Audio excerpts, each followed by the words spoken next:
मैं हूं कुमार गजेंद्र। जनपद ऑन द स्पॉट में आपका स्वागत है। हमारे एक दूसरे social media platform podcast with Kumar Gajendra में भी आपका स्वागत है, जहां आप हमें सुन सकते हैं। बार बार ये बात सामने आती है कि एक अमीर आदमी के सामने, एक बड़े आदमी के सामने छोटा आदमी हमेशा प्यादा बन जाता है, यानी कि मात्र वो मोहरा बनकर रह जाता है। हम बात कर रहे हैं पंजाब के सबसे चर्चित डीआईजी भुल्लर रिश्वत कांड की। जी हां, डीआईजी भुल्लर के बारे में अब एक और नई बात सामने आई है, जिसे सुनकर आप चौंक जाएंगे। डीआईजी भुल्लर अपने भ्रष्टाचार के मामले से पूरी तरीके से मुकर गए हैं। और जानते हैं, पंजाब हरियाणा हाई कोर्ट के बड़े बड़े वकीलों को डीआईजी भुल्लर ने अपने पक्ष में खड़ा कर दिया है।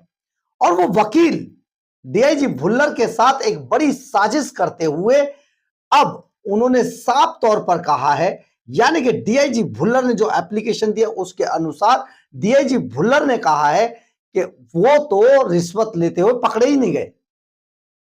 अब इस फिर सवाल खड़ा होता है कि आखिर पकड़ा कौन गया? तो पकड़ा तो कृष्णु शारदा गया, मुझे क्यों पकड़ा गया? मतलब डीआईजी भुल्लर पूरी तरीके से अपने अपराध से मुकर रहे हैं और अपने अपराध की पूरी जिम्मेदारी अब अपने दलाल कृष्णु शारदा पर डाल रहे हैं। जी हां, हम बात ये ऐसे नहीं कह रहे। दरअसल डीआईजी भुल्लर ने जो अपनी जमानत याचिका के लिए पंजाब हरियाणा हाई कोर्ट के अंदर जो याचिका डाली है, उसमें यही सब है। उन्होंने साफ तौर पर कहा है सीबीआई ने मुझे गलत तरीके से फंसाया है। और ये कैसे फंसाया है? उन्होंने कहा चंडीगढ़ के अंदर जो उन्हें जिस रिश्वत के तौर 5 लाख रुपए रिश्वत लेते हुए पकड़ा गया है, वो रिश्वत असल में उसने ली नहीं। ये रिश्वत तो दलाल कृष्णु शारदा ने ली है। तो भाई मेरा क्या मतलब है? लेकिन डीआईजी हरचरण सिंह भुल्लर शायद ये एप्लीकेशन देते हुए इस बात को भूल गए या नजरअंदाज कर गए कि असल में ये जो 5 लाख की रिश्वत ली गई थी कृष्णु शारदा द्वारा, ये रिश्वत डीआईजी भुल्लर के फोन और व्हाट्सएप चैट के आधार पर ही ली गई थी। यानी कि जो मूल अपराध है वो डीआईजी भुल्लर का अपना मोबाइल फोन बोल रहा है, कृष्णु शारदा का फोन में जो व्हाट्सएप चैट है डीआईजी भुल्लर के साथ वो बोल रही है। इसके अलावा जो कृष्णु शारदा के फोन के अंदर जो रिकॉर्डिंग थी, जिसको सीबीआई बीच में बैठकर सुन रही थी डीआईजी भुल्लर की गिरफ्तारी से पहले, जब उन्होंने कृष्णु शारदा का फोन रिकॉर्डिंग पर लगाया तो उस रिकॉर्डिंग में जो आवाज आ रही है उसका वॉइस टेस्ट करा लिया गया है। और ये जो वॉइस टेस्ट है, ये वॉइस टेस्ट के अंदर साफ तौर पर बता दिया गया है कि ये आवाज, दोनों आवाज, इनमें एक आवाज डीआईजी भुल्लर की है और दूसरी आवाज का सैंपल दलाल कृष्णु शारदा की आवाज से मैच करता है पूरी तरीके से। यानी कि कुल मिलाकर कहानी ये बनती है, जो सीबीआई ने भी अपनी एफआईआर में लिखी है, कि डीआईजी भुल्लर के कहने पर कृष्णु शारदा पूरे 8 लाख की रिश्वत आकाश बत्ता से मांग रहे थे। यानी कि पुराना पैसा मिलाकर करीब 8 लाख रुपए बन रहे थे और 8 लाख रुपए पकड़ लेने के लिए कहा था डीआईजी भुल्लर ने। और डीआईजी भुल्लर के कहने पर ही 5 लाख रुपए की रिश्वत कृष्णु शारदा ने ली थी। यानी कि डीआईजी भुल्लर पूरी तरीके से फंस गए थे।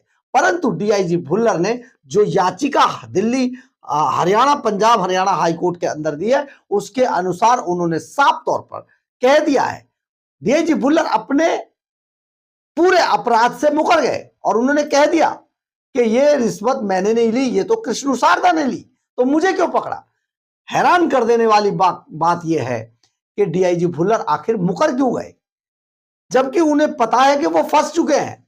लेकिन खैर, क्योंकि वो एक याचिका के लिए, जमानत मांगने के लिए ये पूरे तथ्य लिखे गए, इनका अदालत के अंदर हालांकि कोई ज्यादा असर नहीं पड़ेगा, या फिर हम यूं कहें कि अब जो बेंच इसकी सुनवाई करेगी ये उनके ऊपर डिपेंड करता है।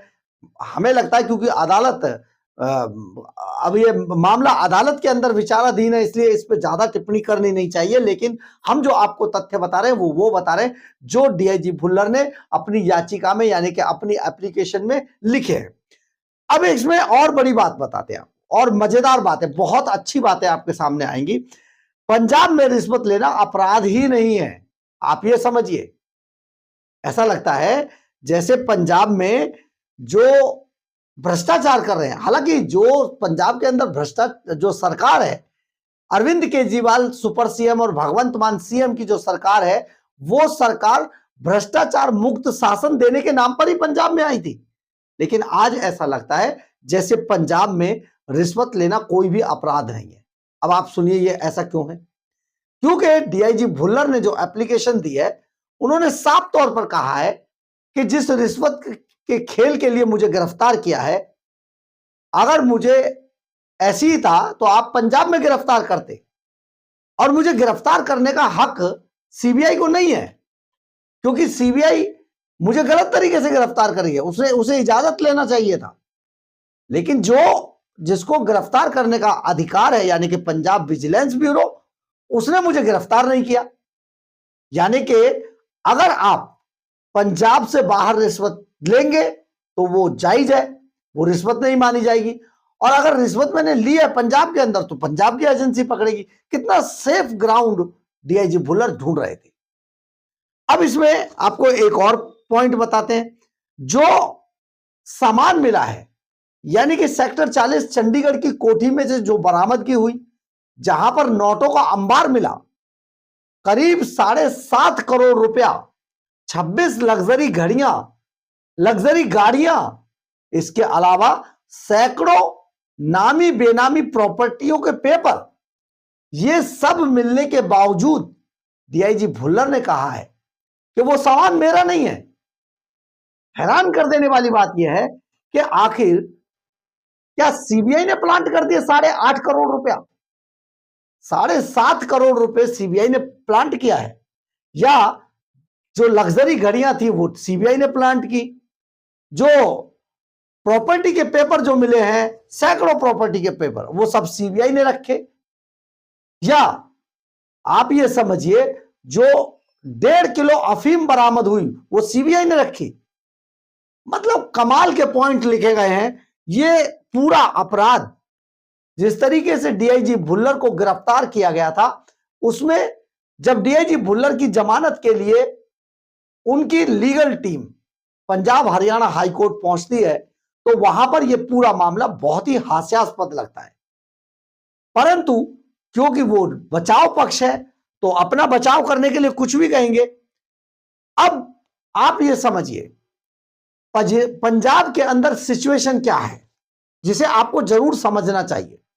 देखिए, पंजाब के अंदर भ्रष्टाचार मिटाने की बात कहकर अरविंद केजरीवाल एंड कंपनी पंजाब की सत्ता में आई, परंतु पंजाब की सत्ता में आने के बाद केजरीवाल ने, अरविंद केजरीवाल एंड कंपनी ने, यानी भगवंत मान सीएम साहब और सुपर सीएम केजरीवाल साहब, उन्होंने ये नियम लागू कर दिया, पंजाब के अंदर जो भी अधिकारी भगवंत मान सरकार को पैसा देकर रिश्वत लेगा वो रिश्वत जायज मानी जाएगी।